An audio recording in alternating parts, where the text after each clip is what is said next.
Assalamualaikum warahmatullahi wabarakatuh. Selamat datang di podcast Ruang Tamu Radio Republik Indonesia Malang. Keterlibatan wanita dalam perpolitikan Indonesia mungkin perlu kajian yang lebih mendalam. Tapi hari ini kita akan membahas tentang itu dengan sisi edukasi dan juga banyak hal terkait dengan perempuan Indonesia dalam dunia politik ataupun dunia yang bisa membangun untuk keterlibatannya dalam pembangunan bangsa. Hari ini podcast Ruang Tamu kedatangan dari dua kawan saya dan kebetulan suasana tegangnya harus dihilangkan dulu kayaknya ya. Oke, selamat datang di podcast Ruang Tamu. Tepuk tangan dulu dong biar semangat. Asik. Hari ini pun kita juga akan membahas tentang ya peran dari seorang wanita. Bukan hanya seorang. Perempuan, Mas. Oh ya, saya menyebutnya perempuan ya? Iya, Oke, perempuan aja. Baik.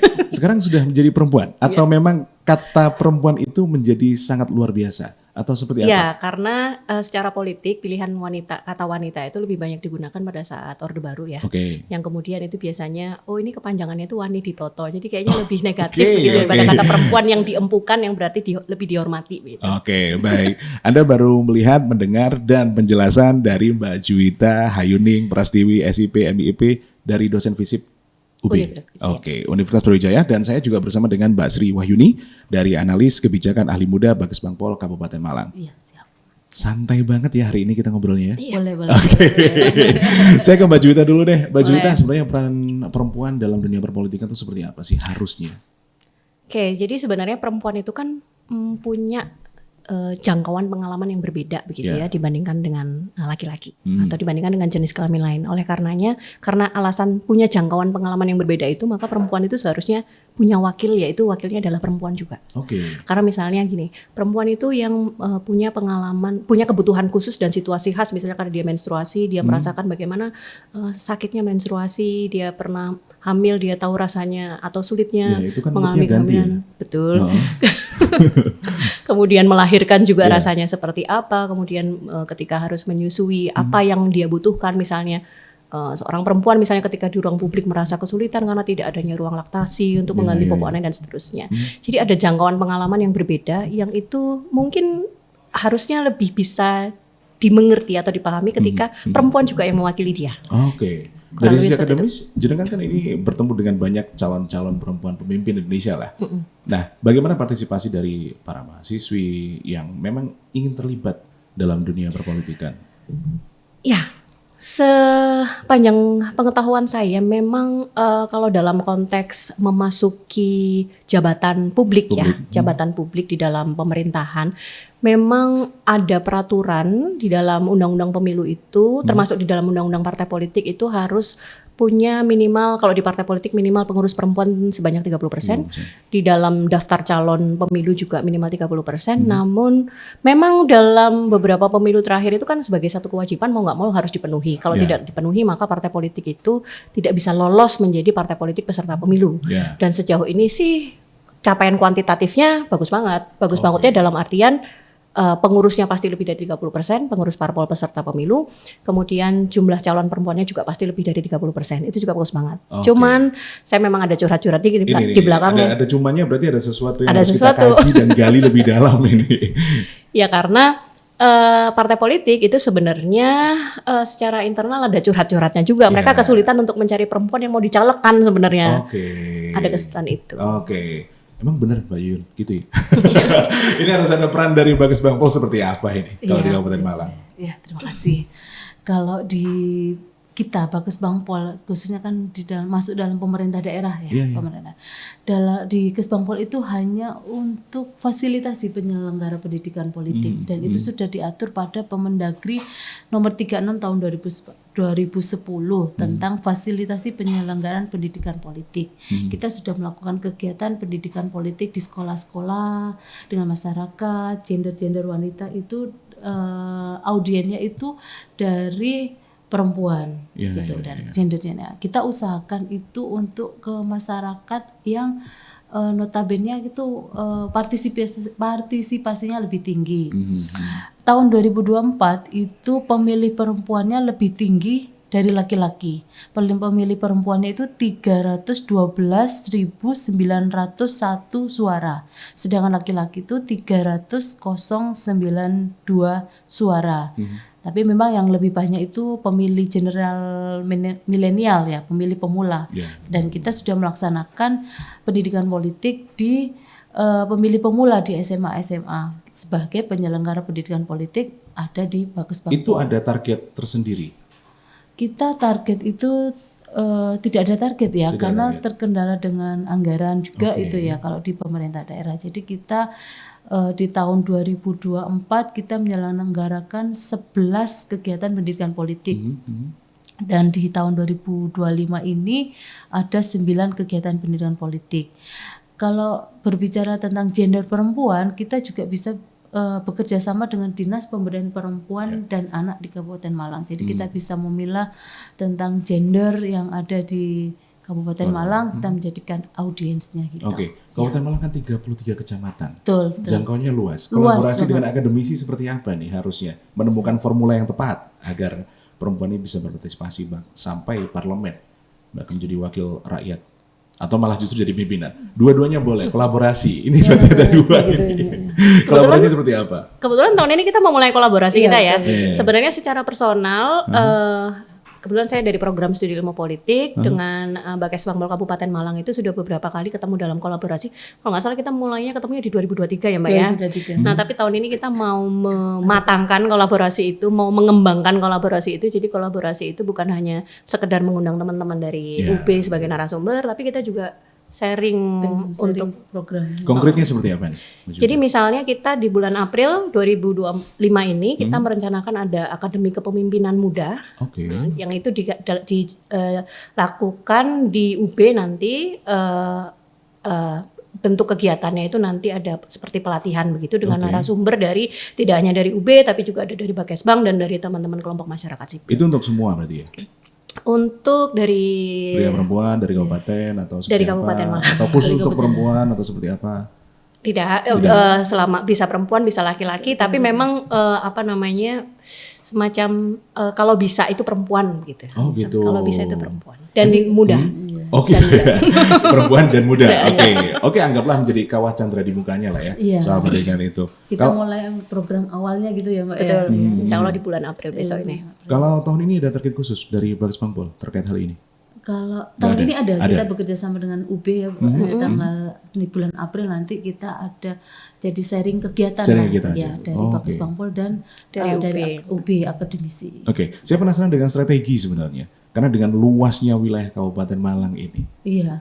Jadi kita kayak jemput bola. Oke. Jadi mendatangi sekolah-sekolah gitu. Oke. Ya, jadi kita ke sekolah-sekolah, kita sudah melaksanakan hampir 3 tahun ini kita pendidikan politik ke pemilih pemula gitu. Jadi ini agak keluar tema ya. Jadi kita itu menyisir supaya generasi muda itu lebih paham akan politik. Jadi kita lebih awal melakukan pendidikan politik dan menyisir supaya mereka paham apa arti politik yang selama ini politik itu jelek. Yang selama ini politik itu kotor, yang selama ini politik itu uang. Jadi kita merubah mindsetnya gitu. Atau dengan salah satu cara seperti ini kita ada podcast kan kaum Gen Z ini jadi lebih podcast lebih gaya-gaya apa namanya ya tema-temanya podcast gitu. Oke. Ini lebih menarik kalau kita menarik lebih dalam soal politik. Karena sekarang sudah mulai saya mengatakan rancu soal politik ya. Sekarang udah ada yang mengatakan baik buruk. Tapi sejatinya itu seperti apa? Juwitan. Politik. Kalau saya kebetulan politik yang bukan politik aja tapi ada ilmu politik. Ilmu politiknya. Jadi science nih. Kalau science ini ada aspek apa sih hakikat yang dipelajari dari satu ilmu gitu ya. Betul. Jadi pada intinya ilmu politik itu bicara soal kekuasaan. Tapi kekuasaan itu kan kalau di ilmu sosial, sosiologi bicara kekuasaan, psikologi bicara kekuasaan, ekonomi bicara kekuasaan, komunikasi pun bicara kekuasaan, semua bicara kekuasaan. Lalu kekuasaan seperti apa yang berdimensi politik itu biasanya kekuasaan yang paling mudah itu kita mengkaitkannya bahwa ini kekuasaan yang berkaitan dengan negara. Oke. Jadi tata kelola negara. Menghubungkan antara pemerintah dengan rakyatnya. Oke. Nah, politik kurang lebihnya seperti itu. Oke. Kalau sekarang kan politik ya bisa dikatakan berbagai macam orang punya pengertian soal politik ya. Betul. Bahkan tertarik juga ketika ada pembahasan buzzer politik. Nah, Bu Yun pernah nggak kena scam-scaman untuk milih seseorang, atau justru malah sekarang gampang dipengaruhi dengan langsung masuk di HP masing-masing ya? Iya betul. Kan? Iya. Saya belum pernah dapat sih. Belum pernah Mbak Juwita? Belum pernah. Tapi saya pikir fenomena itu memang mungkin sejak pemilu 2019 terutama Iya, ya Mas 2019. ya sebenarnya yang kemudian sangat berkembang fenomena buzzer politik itu. Sebenarnya fenomena buzzer itu memang berkembangnya kan karena ada era digitalisasi ya. Dan era digitalisasi itu mau politik bukan politik itu kan kalau dalam satu konsep itu kita sebut sebagai post-truth gitu. Iya. Pasca kebenaran ketika orang itu mendahulukan emosinya dibandingkan faktanya atau kebenarannya. Oke. Jadi begitu dibohongin sesuatu gampang percaya begitu. Betul. Dan kemudian yang penting saya percaya apa yang saya baca, apa yang saya dengar, saya tidak peduli dengan faktanya. Kadang-kadang itu seperti itu. Oke. Jadi saya pernah dalam satu forum itu pembahasannya banyak yang dipengaruhi adalah perempuan justru cepat berubah dengan emosi. Setuju nggak dengan pernyataan itu Mbak Yu? Atau justru punya strategi sendiri untuk menghadapi hal seperti itu? Ketika melihat berita di handphone masing-masing gitu ya, yang itu tanda kutip fitnah, edukasi apa yang nanti akan diberikan oleh Pak Kesbangpol? Ya kita masuk ke kayak organisasi wanita. Betul. Iya betul, organisasi wanita. Kita menyisir ke organisasi di masing-masing kecamatan. Kita bisa lihat gitu. Karena ya perannya wanita memang besar gitu. Betul. Tentang itu. Tapi pilihnya laki. Iya benar. Perempuan ikut berpartisipasi tapi pilihnya laki gitu ya. Jadi sebenarnya ada dua komponen yang lebih penting itu ya. Pemilih pemula dan wanita. Oke.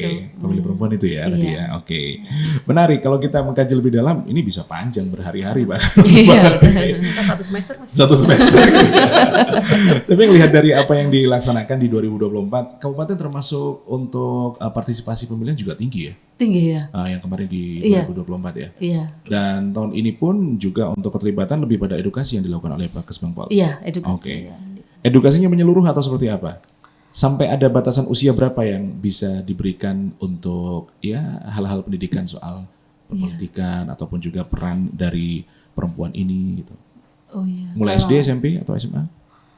Kalau edukasi mungkin pemilih pemula ya Mas. Pemilih pemula. Ya, pemilih pemula itu kan kita nyisirnya ke SMA jadi usia 17 tahun yang dia menjadi pemilih. Waktu kemarin itu tahun 2024 kita punya kegiatan pendidikan politik yang menyisir ke usia 17 tahun yang itu dipersiapkan di pemilu 2024 kemarin itu. Itu jadi kan untuk pemilihan presiden dan pemilihan bupati dan gubernur kemarin itu. Dan kemarin sesuai target untuk target pemilih perempuan atau pemula di kabupaten. Iya, kebetulan naik dari tahun 2019 pemilih yang kemarin itu 2019 dengan 2024 kenaikan. Oke. Iya. Baik. Kalau Mbak Juwita melihat dari peran untuk perempuan yang di parlemen saat ini dalam kajian akademis, apakah sudah sesuai atau masih Jadi kita bisa ngelihat dari dua perspektif ya. Yang pertama perspektif deskriptif atau kuantitas, yang kedua perspektif yang lebih substantif gitu. Jadi kalau dari perspektif yang jumlah atau kuantitas tadi, yang deskriptif tadi, secara jumlah kita Kabupaten Malang Raya, Kabupaten Malang, Kota Batu, Provinsi Jawa Timur bahkan dan secara nasional belum pernah nyampe minimal 30% perempuan. Padahal itu kan yang disyaratkan di undang-undang ya, kuota minimal 30% perempuan. Harapannya kan kalau sudah memenuhi kuota minimal itu maka kepentingan kebutuhan perempuan bisa lebih mudah, lebih banyak terakomodir di dalam kebijakan. Betul. Nah, itu secara kuantitas. Secara substantif juga memang saya mencatat terutama secara nasional dekade pertama itu ada banyak sekali kemajuan kebijakan yang mencoba melindungi perempuan. Misalnya Undang-Undang PKDRT, penghapusan kekerasan dalam rumah tangga, Undang-Undang TPPO terkait dengan tindak pidana perdagangan orang dan lain-lain. Itu lebih banyak begitu dihasilkan di periode dekade pertama reformasi dibandingkan dengan di dekade kedua. Di dekade kedua misalnya kita harus mati-matian dulu untuk memperjuangkan misalnya undang-undang TPKS tindak pidana kekerasan seksual dan kemudian ada peningkatan usia minimal perkawinan anak yang sayangnya itu tidak dilakukan diusulkan dari dalam parlemen tapi justru dilakukan melalui judicial review oleh kelompok masyarakat sipil ke Mahkamah Konstitusi. Dan itu prosesnya juga panjang kalau ya, artinya Artinya menurut saya secara umum ada degradasi terkait dengan kualitas kebijakan yang melindungi perempuan ya di dekade kedua reformasi ini. Oke. Jika melihat dari hal itu, negara mana yang bisa dijadikan rujukan? Rata-rata biasanya negara-negara di Skandinavia ya, karena di negara-negara Skandinavia, Swedia, Finland dan seterusnya itu mereka angka keterwakilannya memang baik secara kuantitas, secara kualitas juga mereka sangat baik.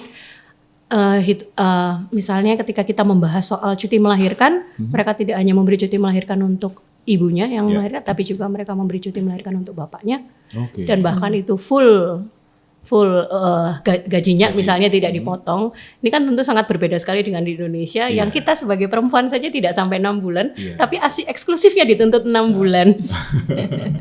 Kita cuma cuti 3 bulan ya Pak ya. Berarti harus ada kunjungan kerja atau belajar atau melihat di Skandinavia kayak yang dari Kabupaten Malang ini. Gitu ya. Mungkin di Kabupaten Skandinavia ada. Tapi kalau dari mungkin bisa dilihat dari beberapa wilayah lain, baik itu kabupaten atau kota di Indonesia, dalam kunjungannya Mbak Yun, mungkin yang bisa dijadikan rujukan di wilayah mana? Mungkin pernah melihat atau di suatu tempat di kota tertentu di Indonesia? Surabaya seperti apa Mbak Yun? Surabaya itu partisipasi perempuannya mungkin karena figurnya waktu ketika Ibu Risma itu ya, jadi mungkin public figurnya itu Ibu Risma, jadi banyak parlemen-parlemen yang sekarang kan wakilnya juga perempuan. Jadi figur juga. Mudah-mudahan ya. Untuk Kabupaten Malang ya, mudah-mudahan. Kami berharap dengan kepemimpinan perempuan. Untuk kali ini kan wakilnya dari perempuan. Iya. Tapi kalau di Kabupaten Malang secara garis besar bahwa peran perempuan dalam parlemen dan juga pemerintahan, menurut Mbak Yun? Ada sih beberapa dari wakil rakyat kita dari DPRD dari unsur perempuan ada. Tapi ya tidak banyak ya seperti itu. Persentasenya kan masih lebih banyak laki-laki daripada perempuan. Untuk mencapai 30% yang tadi dalam satu kajian disampaikan oleh Mbak Juwita, bahwasanya ini berapa tahap yang harus dilakukan? Kita konsisten seperti ini atau ada strategi khusus sebenarnya? Sebenarnya kalau kita memang punya niat untuk meningkatkan angka keterwakilan perempuan itu bisa jalannya itu banyak. Jadi kalau misalnya mau jalan yang lebih institusional begitu, merubah peraturan perundangan di negara-negara yang angka keterwakilannya tinggi termasuk di Skandinavia yang tadi sempat saya sebut itu, mereka tidak hanya mengandalkan kuota nasional yang diatur oleh negara. Kita kan kuota nasional nih minimal 30%. Tapi mereka juga mengandalkan kuota voluntary dari partai politiknya. Jadi partai politik itu kebetulan memang punya sensitivitas gender begitu, sehingga mereka nggak berharap saja pada atau tidak hanya mengandalkan kuota nasional, tapi juga mereka punya kuota partai masing-masing. Itu. Dan kalau misalnya di negara lain juga misalnya kayak Timor Leste kalau nggak salah itu mereka reserve seat. Reserve itu berarti kursinya itu memang dipesan khusus untuk perempuan. Jadi ketika pemilu perempuan tidak berkontestasi dengan laki-laki, tapi perempuan berkontestasi sama perempuan lain karena 50%-nya kursi itu udah pasti untuk perempuan. Artinya banyak jalan kalau misalnya kita memang ingin meningkatkan kursi perempuan. Kalau melihat seperti itu di Indonesia kayaknya masih jauh. Yes. Iya, masih jauh. Tapi edukasi tetap dilaksanakan dong dari teman-teman Bakas Bangpol. Yang terbaru kan April, ya kan ada kolaborasi yang dilakukan. Paling terdekat ya. Goalsnya inginnya seperti apa, Mbak Yun? Dengan kawah Chandra di muka tadi. Kalau kita goalnya ini yang masih percobaan ini kita ke pemilih pemula dulu Mas. Pemilih pemula. Iya, jadi kita sasarnya ke pemilih pemula gimana masuk ke Gen Z ya, Gen Z sekarang ini gitu. Ada Gen Z, ada Gen Alpha. Gen Alpha kayaknya belum. Gen Halilintar belum. Ini pemilih pemula, kita sedikit menyinggung soal pemilih pemula. Di tahun ini, tahun depan juga tentu akan pasti bertambah tentang pemilih pemula. Bakas Bangpol peran terbesarnya nanti hanya akan memberikan edukasi terkait itu atau ada justru mungkin mencontohkan terkait bagaimana perempuan bersikap, bagaimana pemilih pemula bersikap? Iya, bisa gitu kan.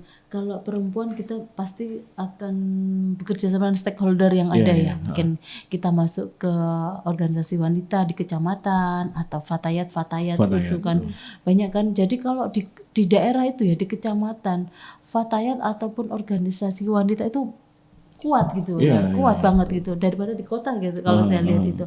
Jadi kalau kita ada kayak kunjungan pengajian khusus untuk pendidikan tentang cegah perkawinan anak gitu kan. Itu ada kita programnya di PKK dan itu kita sasar ke kecamatan-kecamatan. Ternyata masih ada juga kecamatan yang mengindahkan perkawinan di bawah umur itu. Oke. Saya menggarisbawahi tentang organisasi wanita. Iya. Ya.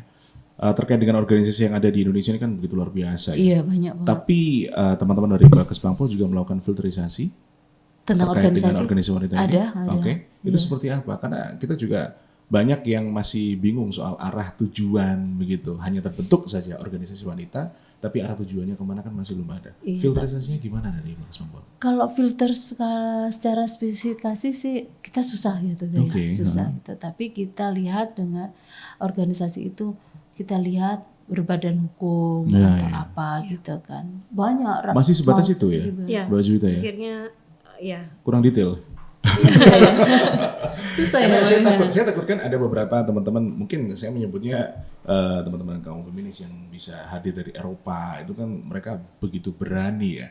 Dari beberapa video yang saya dapatkan itu, kaum feminis, lalu juga ada organisasi yang mengatasnamakan perempuan juga, masuk juga teman-teman yang ya bisa dikatakan mereka itu terlalu, menurut saya agak vulgar kalau daerah ketimuran ya.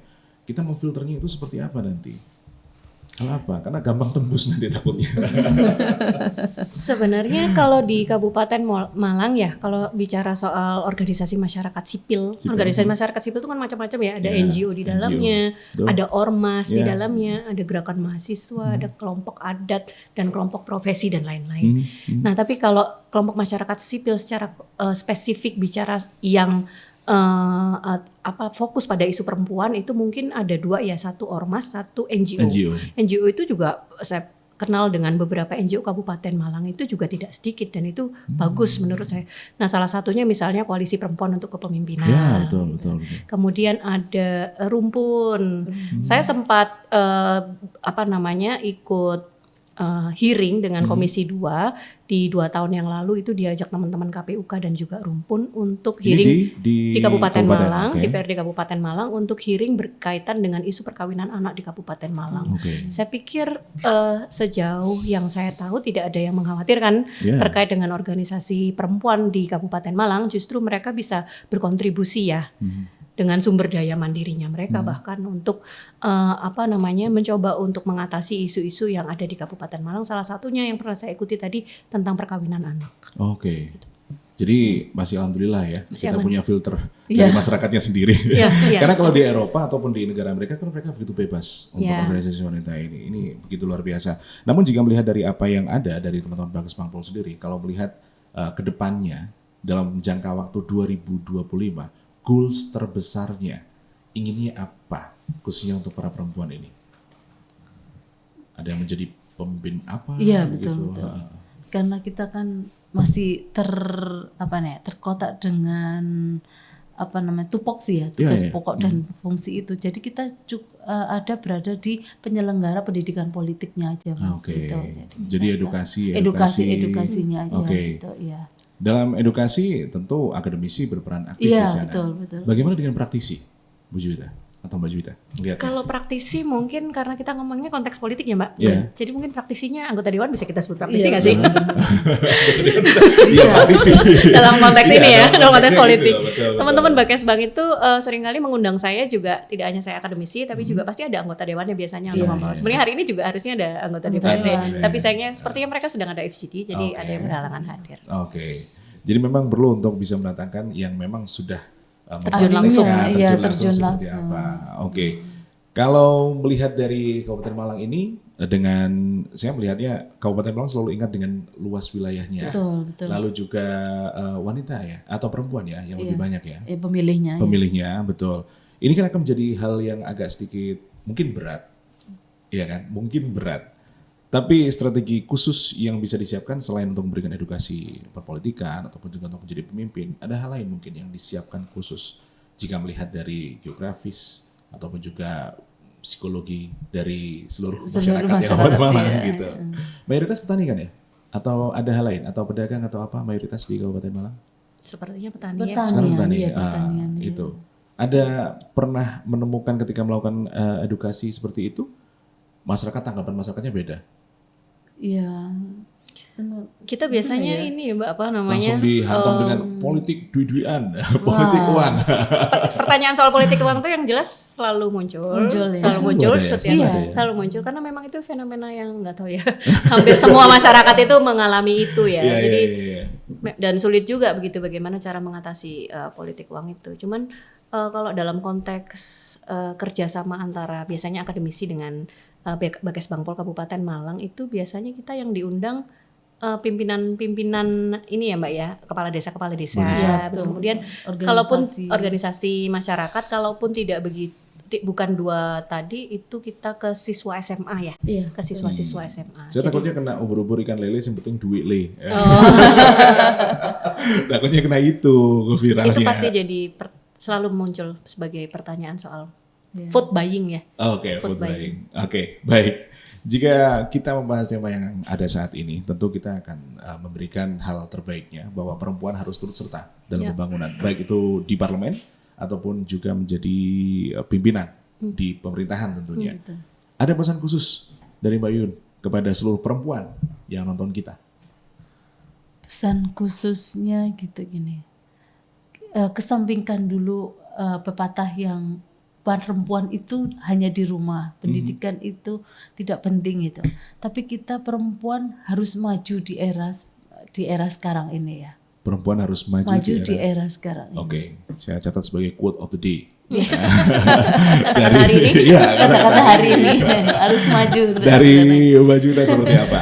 Ini tantangannya akan semakin besar soalnya Mbak Juta. Iya, jadi yang jelas ada istilah dalam feminisme itu personal is political. Jadi yang personal itu sebenarnya juga berdimensi politik. Kemarin gas melon susah didapat juga berdimensi politik. Yang antri banyak siapa? Ibu-ibu juga. Ibu-ibu. Minyak misalnya, minyak sempat ramai yang di akhir pemerintahan Jokowi ya, minyak juga mahal, kemudian sampai muncul minyak kita itu. Artinya yang personal itu punya dimensi politik. Jadi saya pikir tidak ada alasan untuk kita tidak berperhatian terhadap politik, baik itu laki-laki maupun perempuan. Dan di luar dari soal itu, kita berharap ke depannya, kita berharap banget sama wakil bupati Malang yang perempuan ya Mbak ya.